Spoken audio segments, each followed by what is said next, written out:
Un mouvement de foule dans Rafah. C'est un convoi humanitaire qui vient d'être pris d'assaut par des habitants. Ils s'emparent de cartons de nourriture. Un témoin filme.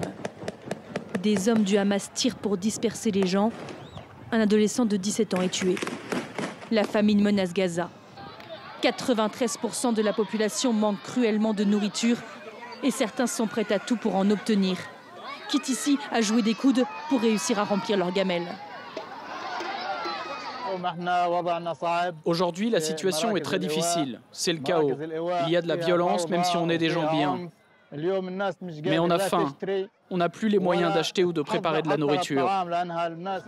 Dans ce centre des Nations Unies, distribution de farine, élément de base de l'alimentation.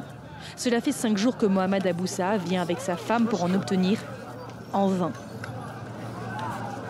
À chaque fois, quand c'est mon tour dans la file, ils me disent « Désolé, il n'y en a plus ».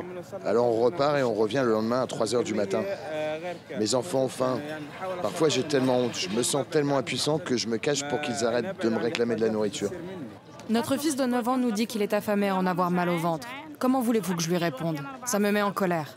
Aujourd'hui, c'est enfin le bon. Ils récupèrent 2 sacs de farine pour faire du pain. Il faudra que ça leur tienne au moins 1 mois. Mohamed Aboussa est ouvrier. Avant la guerre, il vivait de petits boulots. Il a fui les bombardements près de Khan Younis il y a 3 semaines. Sur le marché de Rafah, il n'y a plus de produits importés. Seulement quelques légumes récoltés sur place et les prix ont triplé. Combien ça coûte? 4 shekels. Le père de famille a dû emprunter de l'argent à un ami pour pouvoir s'offrir exceptionnellement ses tomates et quelques biscuits. Il rejoint sa femme et ses 3 enfants dans ce campement de réfugiés. Allez, tiens, prends ça. C'est la première fois que la petite fille de 1 an mange depuis 24 heures. Elle a besoin de lait, de couches. Mais ça, on n'en a pas. Pour les autres, le seul repas de la journée sera une tomate et un poivron à partager en 4.